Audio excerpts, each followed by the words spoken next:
Welcome to Ridhima kitchen. வாங்க இன்றைக்கி நம்ம வீட்டில் ஒரு திருநெல்வேலி சொதி குழம்பு பார்க்கலாம். இது மாப்பிள்ளை சொதின்னு சொல்லுவாங்க. அங்கே கல்யாண வீட்லையில் ரொம்ப ஃபேமஸான ஒரு டிஷ்ஷுங்க. இது நான் எங்கள் மாமியார்கிட்டேருந்து கற்றுக்கிட்ட விஷயம். அவங்க ஃப்ரெண்டோட டிஷ்ஷுன்னு இது செய்யும்போது கண்டிப்பாக சொல்லுவாங்க. நான் தேங்காய் எண்ணெய் ஊற்றிட்டேன். பாருங்கள், கேரட்டு, பீன்ஸு, உருளைக்கிழங்கு இந்த 3 தான் நான் எடுத்திருக்கேன். ஆனால் இதில் கத்திரிக்காய் போடலாம், முருங்கைக்காய் போடலாம், பட்டாணி போடலாம், காலிஃப்ளவர் போடலாம், இதெல்லாம் போடுவாங்க. ஆனால் அத்தை நம்ம வீட்டில் இது 3 எண்ணம் தான் யூஸ் போட்டிருக்கோம் நாங்கள். அதே போல் வச்சு காட்டுறேன்.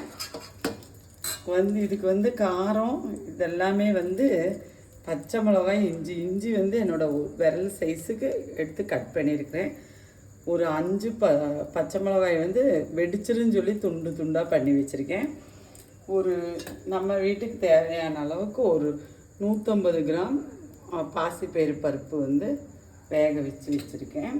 ஃபஸ்ட்டு தேங்காய் பால் 1.5 தேங்காய் எடுத்து ஃபஸ்ட்டு தேங்காய் பாலை நான் தனியாக எடுத்து வச்சுட்டேன். 2வது தேங்காய் பால் எடுத்து வச்சுட்டேன். இந்த காய் ஒரு அரைவாசி வேக வச்சுருக்கேன். எனக்கு தேங்காய் பால்லையே வேக வைக்க தெரியும். ஆனால் புதுசாக செய்கிறவங்களுக்கு கலர் சேஞ்ச் வந்துடும். காய் நம்ம தேங்காய் பாலில் வேக வைக்கும்போது பிரித்துரும். அந்த சொதியோட கலர் சேஞ்ச் வந்துடும். பாருங்கள், இதை எண்ணெயில் போட்டுக்கலாம். இந்த மிளகாயும் இந்த இஞ்சியும் தான் இதோட மணமே.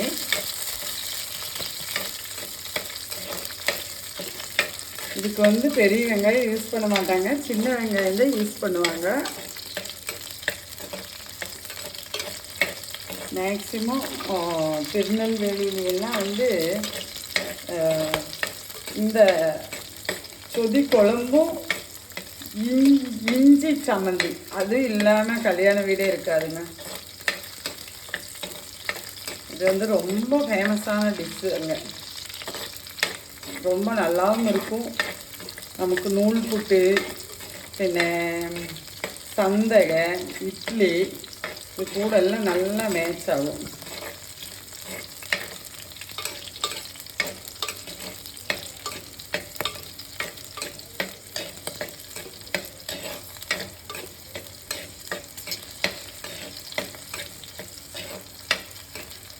இந்த அளவுக்கு நல்லா பொரிஞ்சு நல்லா மனம் மாறி வந்துருச்சு. கலரும் மாறிடுச்சு, பச்சை மிளகாயோட கலருகளும் மாறிடுச்சு. இந்த டைம் நம்ம எடுத்து ஒன்றுக்கு 2 தட்டிக்கலாம், இல்லைன்னா மிக்சியில் ஒரு ரன் பண்ணி எடுத்துக்கோங்க.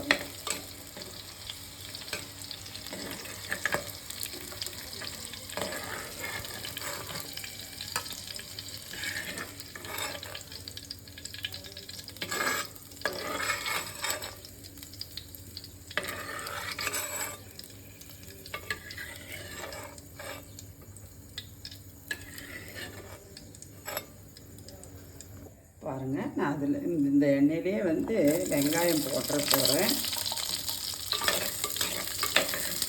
ஒரு 10 சின்ன வெங்காயம் 2 கட் பண்ணி வச்சுருக்கிறேன். அதையும் இதில் போட்டுட்டேன். இந்த டைம் நீங்கள் வேணும்னா வெள்ளைப்பூண்டு போட்டுக்கலாம். நான் வெள்ளைப்பூண்டு போடல. வெள்ளைப்பூண்டு வேணும்னா ஒரு 8 பல் வெள்ளைப்பூண்டு நான் எடுத்துருக்கிற அளவுக்கு போட்டுக்கலாம். நான் அது யூஸ் பண்ணல. இப்போ நான் இப்படி பேஸ்ட் பண்ணிட்டு வந்துட்டேன். இதில் போட்டு போகிறேன். இது போட்டாலே நல்ல ஒரு மனம் வருங்க. நம்ம பாசிப்பயிறு பருப்பு இல்லைன்னா இஷ்டுன்னு சொல்லலாம். ஆனால் இது இஷ்டு கிடையாது, சாம்பார் கிடையாது, இது சொதி.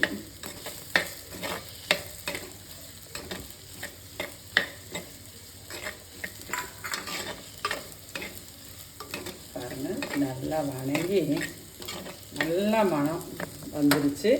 இந்த டைம் நான் கேரட்டு, பீன்ஸு, உருளைக்கிழங்கு இது 3 ஒரு அரைவாசி வேக வச்சுருக்கேன். பாருங்கள், காய் வந்து அரைவாசி தான் நான் வேக வச்சுருக்கேன். இப்போ வந்து இந்த தேங்காய் பால் வந்து 2வது பால் இருக்குல்லவா, அதை இதில் ஊற்றிக்குவேன்.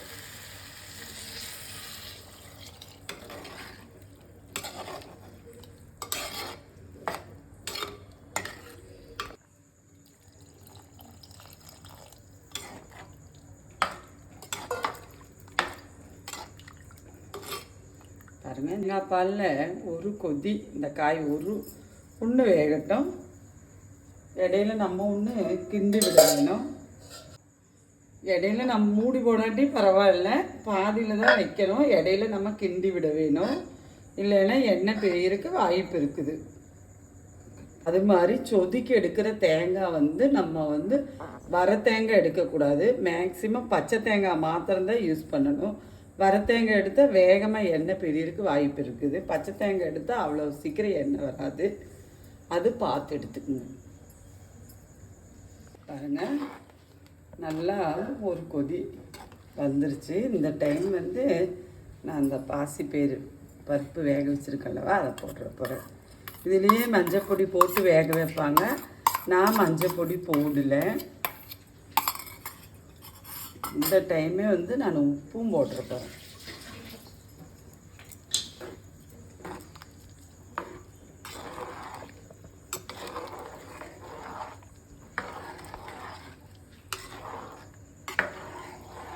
ஒரு 5 நிமிஷம் இருக்கட்டும். நம்ம பின்ன 2வது முதல் தேங்காய் பால் ஊற்றிடலாம். பாருங்கள், நம்ம பாசிப்பருப்பு போட்டு ஒரு 5 நிமிஷம் நான் அடுப்பில் வச்சுட்டு, ஆனாலும் நான் இடையில இப்படி கிண்டி விட்டுட்டு தான் இருந்தேன். இப்போ நான் வந்து ஃபஸ்ட்டு தேங்காய் பால் எடுத்து வச்சுருக்கனாலவா அது ஊற்றிக்குவேன். இது ஊற்றி ரொம்ப நேரம் அடுப்பில் இருக்கக்கூடாது. இதுவும் ஒரு 5 நிமிஷம் பொங்கவும் கூடாது, கொதிக்கவும் கூடாது. நம்ம இப்படி கிண்டி விட்டுட்டு இருக்க வேணும். நான் போட்டிருக்கிற உப்பு காரம் எல்லாம் கரெக்டாக இருக்கும். காரம் மாத்திரம் நீங்கள் பச்சை மிளகா வந்து கரெக்டாக போட்டுக்குங்க. அந்த பச்சை மிளகா மாத்திரம்தான் இதோட காரம். இஞ்சியும் பச்சை மிளகா மாத்திரம்தான். பாருங்கள், நமக்கு சொதி ரெடி ஆயிடுச்சு. இந்த டைம் வந்து நான் மல்லித்தலையும் போட்டுக்க போகிறேன்.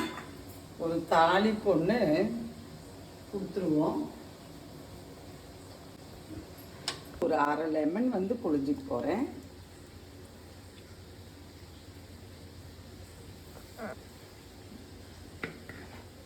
ஜஸ்ட் அவ்வளோதான். இந்த நான் வச்சுருக்கிற அளவுக்கு வந்து ஒரு 1/2 மூடி லெமன் போதுமான அளவு. பாருங்க, தாளிப்பு போட்டுக்கலாம்.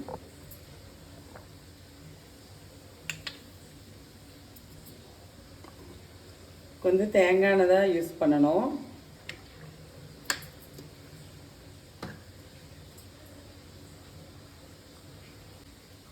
கடுகு போடுறேன்.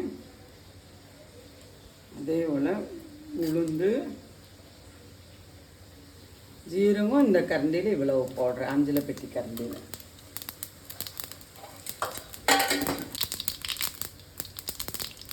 கருவேப்பிலை.